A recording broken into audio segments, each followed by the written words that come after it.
안녕하세요. 군사돋보기입니다. 지금 중국은 호주와의 무역 갈등을 계속해서 진행 중이며 예전부터 지속되어 온 하나의 중국이라는 개념을 주장하고 있습니다. 즉, 대만을 집어삼키려는 생각을 포기하지 않고 있는데요. 여기서 지난달 27일 대만은 중국과 대만 간 군사적 충돌이 일어나면 전 세계적으로 대참사가 될 것이라고 강력한 경고를 날렸습니다. 여기서 시진핑 국가주석 등 중국 지도부는 결코 대만 통일을 포기하지 않았다며 무력 행사를 불사하겠다는 발언을 계속하고 있습니다. 이런 상황이다 보니 중국은 전 세계의 문제아로 보이고 있는 상황인데요. 그런데 말입니다. 저희에게 이런 상황이 매우 익숙해 보이는 이유는 뭘까요? 만약 중국을 상대로 대만과 이를 돕는 미국의 전쟁이 발발한다면 우리나라는 이에 어떻게 대응해야 할까요? 지금부터 현재 중국의 상황이 어떤지 알아보고 만약의 경우 최악의 상황인 핵전쟁 상황에서 우리가 해야 할 행동이 무엇일지 생각해 보겠습니다. 전문가는 아니지만 해당 분야의 정보를 조사 정리했습니다. 본의 아니게 틀린 부분이 있을 수 있다는 점 양해해 주시면 감사하겠습니다. 전제 정권의 특징, 앞서 이야기했듯이 지금 중국의 발언과 행위는 우리에게 낯설지 않은데요. 현재 중국의 행동은 북한이 수시로 우리에게 도발을 해왔던 것과 똑같습니다. 이것이 바로 전제 정권의 특징인데요. 전제 정치는 국민의 정치 참여와 자유권이 보장되지 않으며 소수의 지배자가 국가의 권력을 장악하여 마음대로 그 권력을 운용하는 정치 체계입니다. 하지만 지금 민주주의 체제 하에 국가에서는 여러 미디어와 소셜 네트워크가 자리를 잡아 예전처럼 군사력을 동원하거나 강압적인 방법으로 지배를 할 수가 없는데요. 그랬다가는 대규모 폭동과 반란이 금세 일어나기 때문입니다. 영화 더 킹에서는 이런 말이 나옵니다. 이슈는 이슈로 덮는다. 자연스럽게 국내 위기가 생긴다면 다른 곳으로 눈을 돌리게 하는 것이죠. 여기서 북한과 중국의 공통점은 국내에서 자신들의 정권 유지에 위기가 생길 경우 국외의 문제를 만들어 모두의 시선을 돌리고 국내의 문제를 인민들의 관심에서 멀어지게 한다는 것입니다. 그럼 중국 자국 내에는 지금 무슨 문제가 있기에 이런 방법을 취하고 있는 걸까요? 현재 중국은 호주와의 무역 갈등 이후 석탄과 철광석의 공급에 문제가 생겨 중국의 주요 대도시조차 전력 문제를 겪고 있는 상황입니다. 다른 곳에서 석탄을 수입해 보려고 했지만 운송비와 석탄 가격이 상승하여 호주에서 석탄을 수입했을 때와 상당히 비교가 되는데요.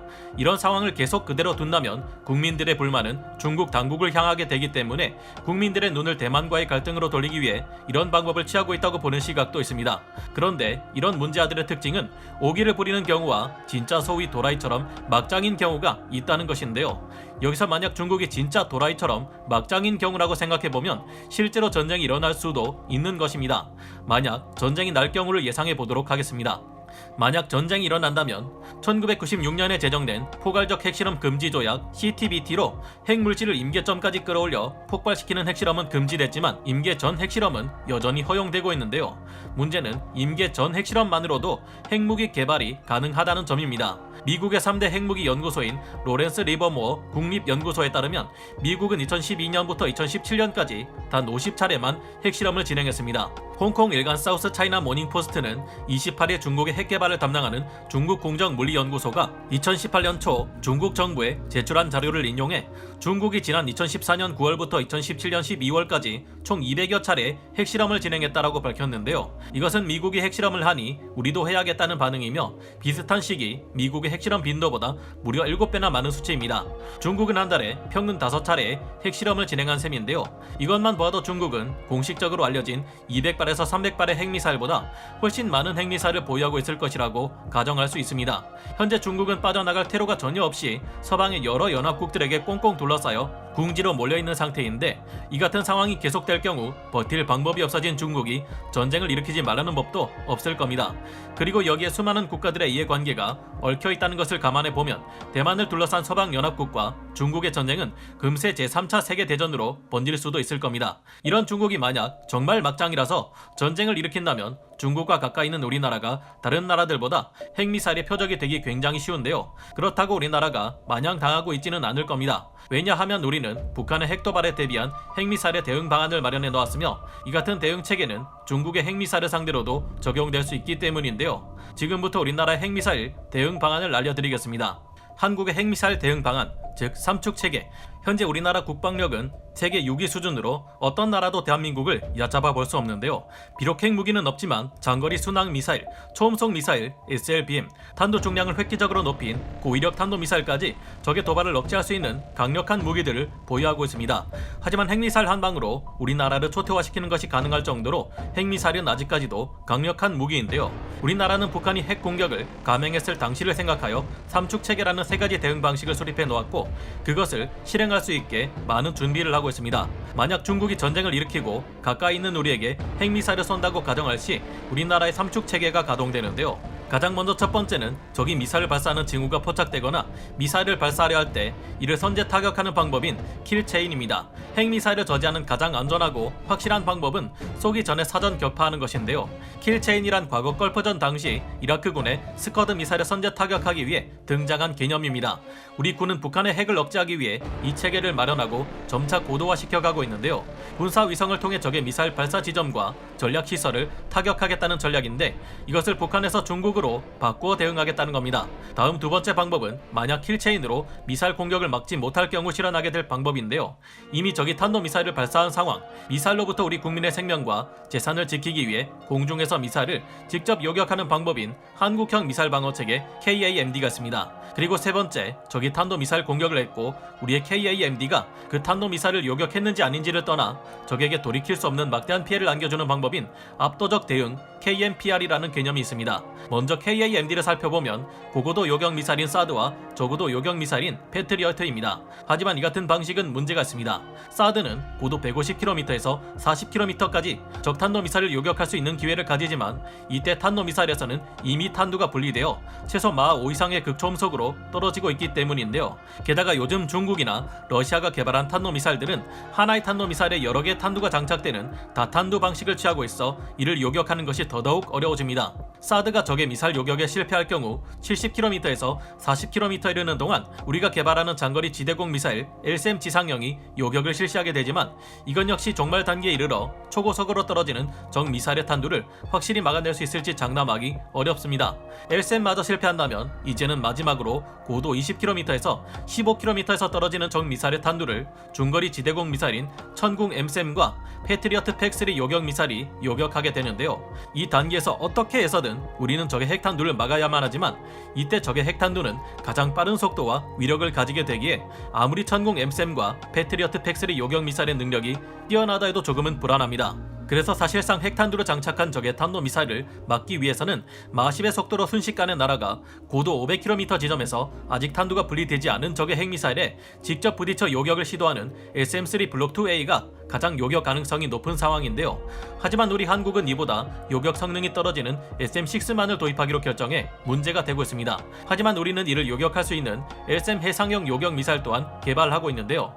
한국형 SM-3라고도 볼 수 있는 이 요격 미사일은 고도 500km까지 올라가 탄두가 분리되기 전에 적 탄도 미사일을 요격할 수 있을 것으로 보이는데 2036년이면 전력화되어 한국의 탄도 미사일 방어 능력을 크게 올려줄 것으로 기대됩니다. 마지막으로 살펴볼 KMPR은 지휘부에 돌이킬 수 없는 피해를 주는 대규모 보복 공격이라 볼 수 있습니다. KMPR의 원래 명칭은 대략 응징 보복으로 말만 들어도 엄청난 공격을 퍼부을 것을 예상케 하는데요. 이때는 우리 군이 가용할 수 있는 모든 전력을 동원하여 적의 핵심 시설에 공격을 퍼붓습니다. 타우러스 미사일, 현무포 탄도미사일부터 지대지와 공대지, 함대지 탄도미사일, 잠수함의 현무포-4 SLBM까지 적을 타격할 수 있는 모든 수단이 동원될 것입니다. 2016년 국방백서에 수록된 남북한 군사력 비교 237페이지의 내용에 따르면 한국 육군은 60여 대 지상 배치 미사일 발사대를 보유하고 있습니다. 여기에 해군의 충무공 이순신급 구축함과 세종대왕급 구축함에서 척당 20발에서 30여 발의 현무3 순항 미사일, 60대의 공군 F-15K에서 대당 2발씩 발사되는 공대지 순항 미사일 등을 포함하면 한국군은 이론상 한 번에 200발이 넘는 탄도미사일 및 순항 미사일을 동시다발적으로 북한에 퍼붓는 것이 가능하다는데요. 이는 북한이 보유한 것으로 추측되는 탄도미사일 발사대 수인 100여 대를 넘어서는 수준입니다. 차이점이 있다면 아직 우리 군에는 핵탄두가 없기 때문에 이 전력들로 하여금 적의 수도나 핵심 시설을 정밀 타격하게 된다는 것인데요. 현재 우리 군은 평양은 물론 중국의 수도인 베이징까지 타격할 수 있는 미사일 전력들을 갖추고 있습니다. 올해 5월 한미 미사일 지침이 해제되면서 이제 우리 한국은 사거리에 제한이 없는 초장거리 탄도미사일까지 갖출 수 있게 되었는데요. 지난 누리호 발사체 시험의 발사 과정을 볼 때 한국은 이미 10,000km 밖에 있는 적의 근거지를 초토화시킬 수 있는 ICBM 기술력을 확보한 것으로 파악되고 있습니다. 그리고 특수부대 또한 투입될 것인데요. 이들은 은밀하게 침투해 적의 수뇌부 세력을 제거하고 적의 주요 거점 및 주요 시설을 파괴 및 제압하는 응징 전략을 수행하게 됩니다. 삼축 체계 실용 가능성과 문제점 해결 방안, 그리고 전쟁이 일어날 경우를 생각한 이유. 일단 첫 번째인 킬체인의 방식을 적용하기 위해서는 적의 동향을 실시간으로 파악할 수 있어야 하는데, 이러려면 정찰 위성이 지금보다도 훨씬 많아야 한다는 점이 문제점으로 지적됩니다. 북한까지는 가능할지 몰라도 이 방법은 중국을 상대로 하기에는 아직 더욱 많은 전력을 필요로 하는데요.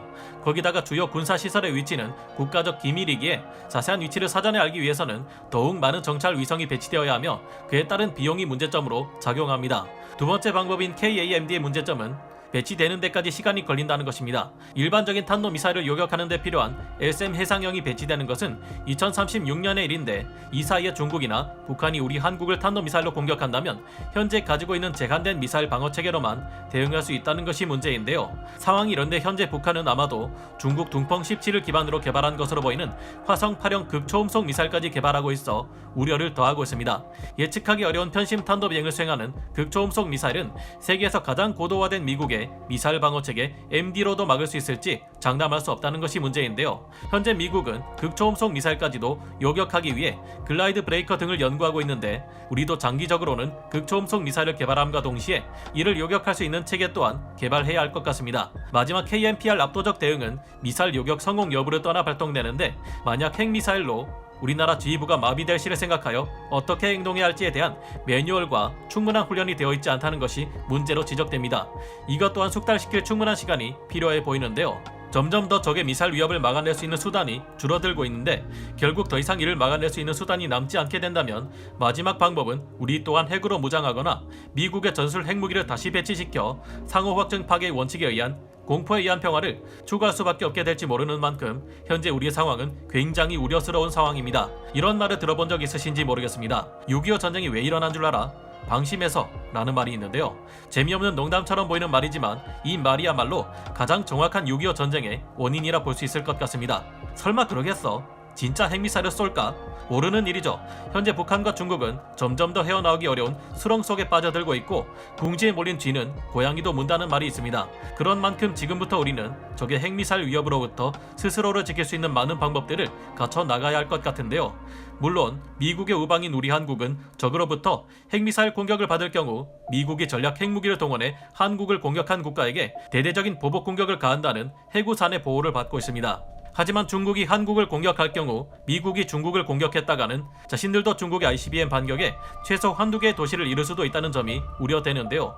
미국으로서도 그리 될 경우 자국민들의 희생을 감수하면서까지 중국을 공격해 한국과의 약속을 지킬지는 장담할 수 없고, 이미 그 시점에 대한민국은 핵 공격을 맞고 돌이킬 수 없는 피해를 입은 상태가 되기 때문입니다. 6.25 전쟁 이후 100년이 채 되지 않아 이렇게까지 성장하고 발전해온 나라입니다. 갈수록 고도화되어가는 적의 미사일 위협을 방지하고 막아내는 것은 세계 어느 국가에게도 쉽지 않은 오늘이지만, 우리 스스로 최선의 노력을 다하고 강력한 동맹국들과 협력을 추진한다면 앞으로 좀 더 안전한 대한민국을 만들어갈 수 있지 않을까 생각해 보게 됩니다. 여러분은 어떻게 생각하시나요? 오늘 군사 돋보기 여기서 마치고요.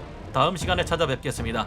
감사합니다. 영상을 재밌게 보셨다면 구독, 좋아요, 알림 설정 부탁드리겠습니다.